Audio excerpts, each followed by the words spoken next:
képp koo xam ne bëgg nañoo topp bu abonné ci chaîne bii rek di Mbacke Kadior TV luñ dugaliti dana ko am en exclusivité.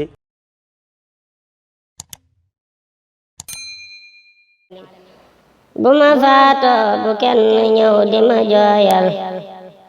nanu ñaan buur bi rabbana na ma jéggal bu ma faatoo bu kenn ñëw di ma jooyal nanu ñaan buur bi rabbana na ma jéggal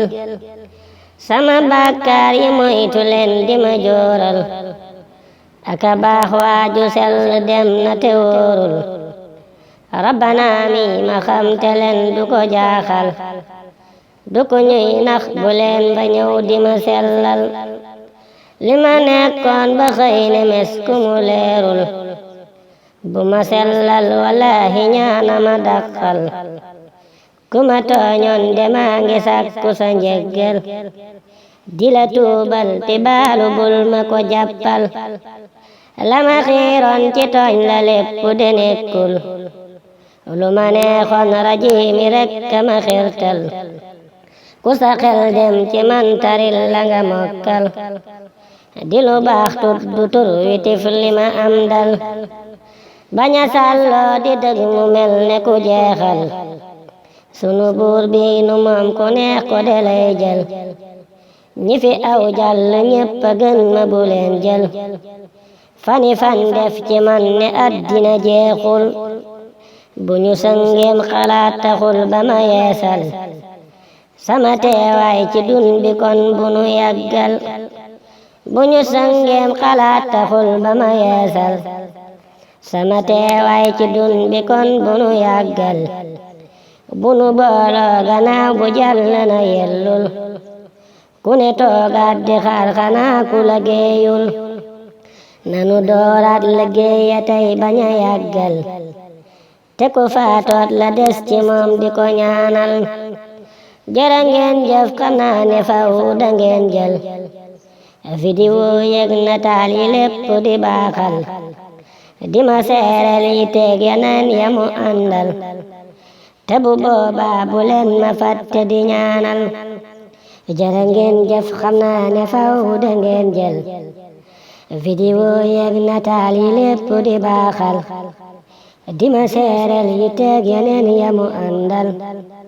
te bu boobaa bu leen ma fàtte di ñaanal te bu boobaa bu leen ma fàtte di ñaanal te bu boobaa bu leen ma fàtte di ñaanal hamitu man yasimuni min ad-darar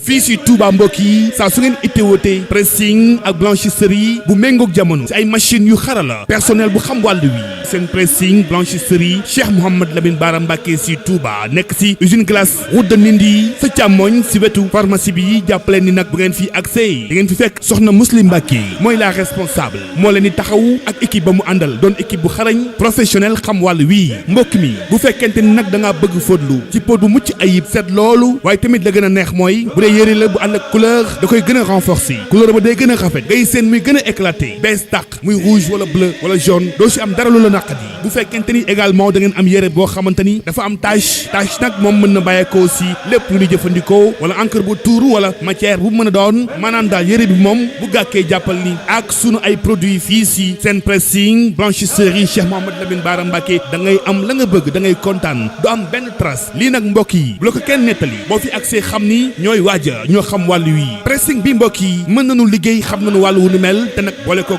set ak sell mën na nag liggéeyal ku nekk bàyyi xel loolu kilifa yeeg dëkk bu sell bii di Touba bu fekkente ni seen biir kër da ngeen am nag ay drap ay rideau wala jumtukaay bu ngeen bëgg mu set lépp a yemb sunu ay machine xarañ na sunu personnel naka noonu kenn du ñoom waaye nag la gérante soxna Muslim Mbacké moo leen di gàttandu taxaw si lépp lu ngeen bëgg yamuñu foofu de dañuy passé ba mu am ay pli ay boo amee sa 3 pièces indi ko fii wala nga am sa xaftaan jàllaaba yëre jigéen bu mu mën a doon grand boubou taille basse kulim ju mbokk yi boo fi ñëwee doo ko réccu dañuy nag gom ba mu saf sàpp boole koog yëre bi bu pare day xeeñ lu neex ndax nag suñuy produit moo fa jaar produit yoo xamante ni du am benn effet secondaire sa biir yére da koy gën a préserver day gën a dëgër day gën a bees gaaw leen gaaw woote si 77 514 34 30 77 514 34 30 bu ngeen fi accès xam ni seen jafe-jafe si wàllu seetal jeex na bis ni ki tey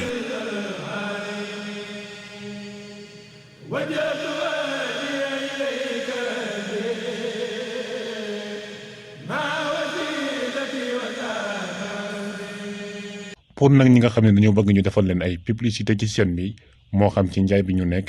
service bi ñuy joxe ci seen liggéey wala ci seen entreprise woote leen gaaw ci numéro yi 77 610 36 85 wala 78 461 67 55 su ko defee ci ay njëg yu yomb nga am client yu bari kon nag bu leen ko wuute. asalaamaaleykum mbokk yi yéen ñi nga xam ne yéen a baaxoo ànd ak seen bii di Mbacke Kadior TV à partir d'aujourd'hui gën nañ koo yaatal ci YouTube bi képp koo xam ne bëgg nañoo topp bu abonné ci seen bii rek di Mbacke Kadior TV luñ dugal ci dana ko am en exclusivité jërë ngeen jëf.